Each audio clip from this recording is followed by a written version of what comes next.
The topic is entitled Bowlby and Ainsworth Attachment Theory.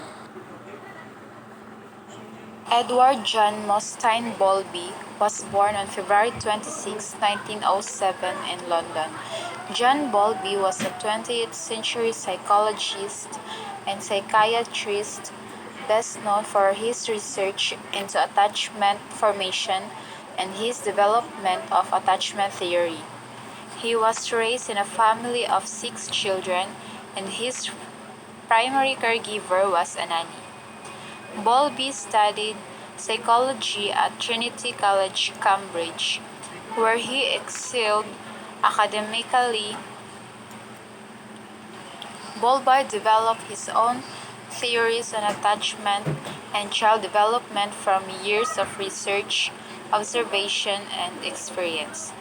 Bowlby believed that a child's healthy psychological development depended on a safe and functional relationship with a parent or caregiver.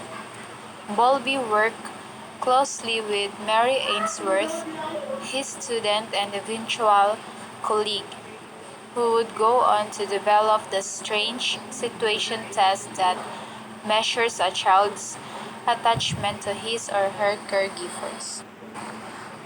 Bowlby theorized that attachment begins in infancy through a bond between the child and the parent, or the attentive caregiver. And also, it was stated there that this theory is developed by his own experience. At what stated there that he has a caregiver and that was a nanny. Mary Ainsworth, 1913 to 1999. Ainsworth was born in Glendale, Ohio, and raised in Canada as the oldest of 4 girls. Mary Ainsworth was a Canadian developmental psychologist who conducted research in the field of attachment theory and developed the strange situation test.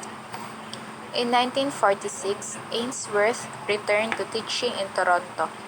Shortly after her marriage, in 1950, she moved to London with her husband, Leonard Ainsworth, so that he could pursue his degree from University College London. The research focused on examining what effects interference in the mother and child bond may have on the development of the child.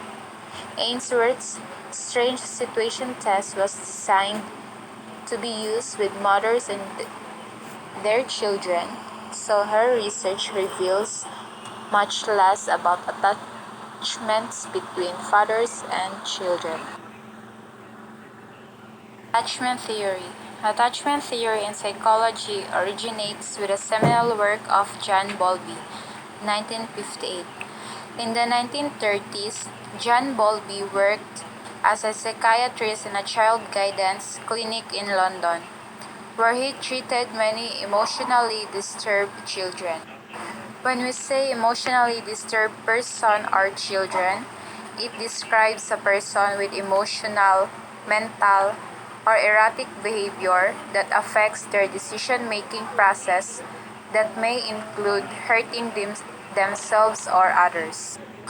Next, this experience led Bowlby to consider the importance of the child's relationship with their mother in terms of their social, emotional, and cognitive development. Specifically, it shaped his belief about the link between early infant separations with the mother and later maladjustment, and led Bowlby to formulate his attachment theory. He emphasizes the importance of the child and mother's relationship, and because of the experience, it was much on his belief, and he pursued to make the theory. Attachment is an emotional bond with another person. Bowlby believed that the earliest bonds formed by children with their caregivers have a tremendous impact that continues throughout life.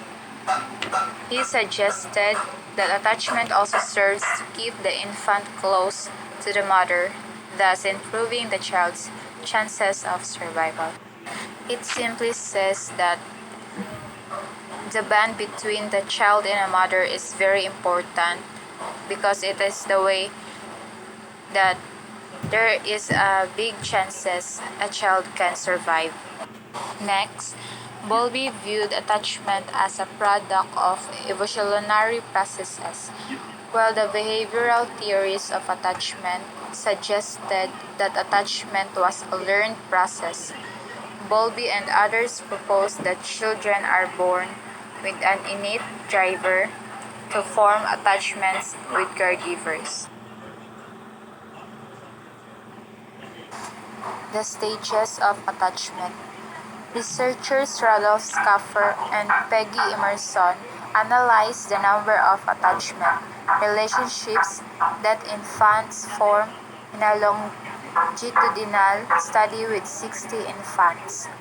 The infants were observed every 4 weeks during the first year of life, and then once again at 18 months.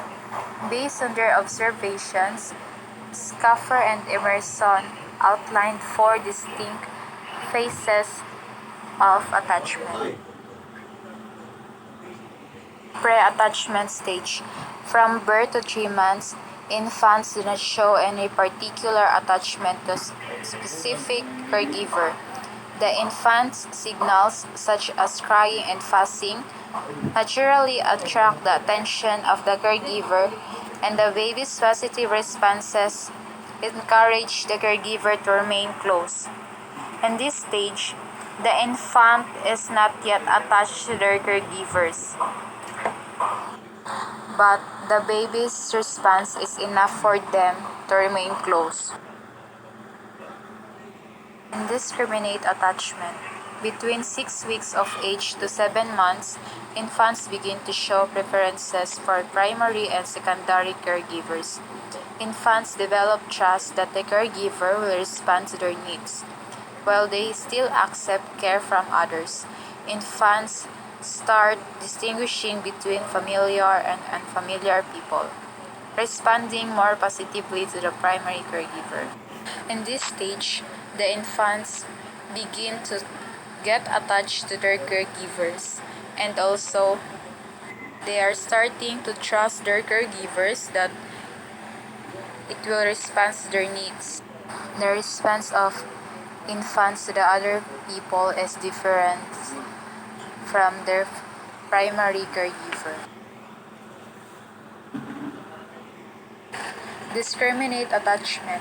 At this point, from about 7 to 11 months of age, infants show a strong attachment and preference for one specific individual.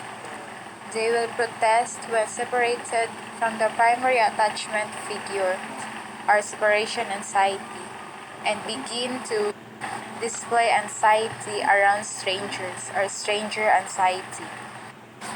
During this stage, the infants begin to develop specific attachments. They will choose to stay close to familiar people, and they will show anxiety when they are separated from their caregivers.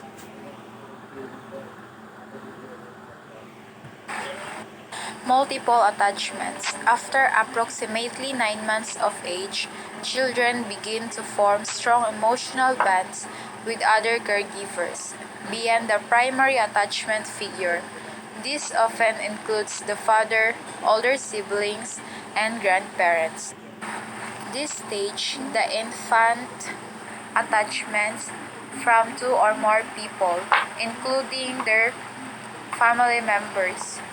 Once the infant formed a strong attachments to the main caregiver. Factors that influence attachment. First is opportunity for attachment. Children who do not have a primary care figure, such as those raised in orphanages, may fail to develop the sense of trust needed to form an attachment. Those children can trust easily, where trust is the most important to form an attachment. The second factor is quality caregiving.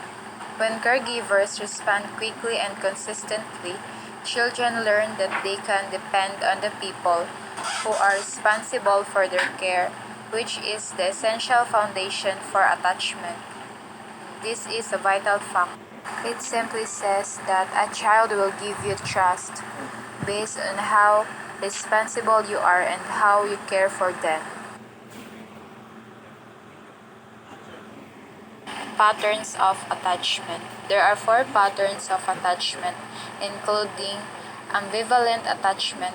These children become very distressed when a parent leaves. Ambivalent attachment style is considered uncommon, affecting an estimated 7 to 15% of U.S. children. As a result of poor parental availability, these children cannot depend on their primary caregiver to be there when they need them. This is a form of insecure attachment. They might be ignored by their parents or caregivers, or due to lack of responses from their caregivers. Avoidant attachment. Children with an avoidant attachment tend to avoid parents or caregivers, showing no preference between a caregiver and a complete stranger. This attachment style might be a result of abusive or neglectful caregivers. Children who are punished for relying on a caregiver will learn to avoid seeking help in the future. This attachment style that develops in early childhood, where the child's needs aren't met. This child chose to be alone and avoid a lot of people. Children with an avoidant attachment style maybe become an independent. Disorganized attachment. These children display a confusing mix of behavior, seeming disoriented, dazed, or confused. They may avoid or resist the parent. Lack of a clear attachment pattern is likely linked to inconsistent caregiver behavior. In such cases, parents may serve as both a source of comfort and fear, leading to disorganized behavior. This style develops when the child's caregivers is the only source of safety, become a source of fear. This attachment style is characterized by fear, mistrust, and inner conflict. And the last, secure attachment. Children who can depend on their caregivers show distress when separated and joy when reunited. Although the child may be upset, they feel assured that the caregiver will return. When frightened, securely attached children are comfortable seeking reassurance from caregivers. In this style, the child feels protected by their caregivers and they know that they can depend on them to return.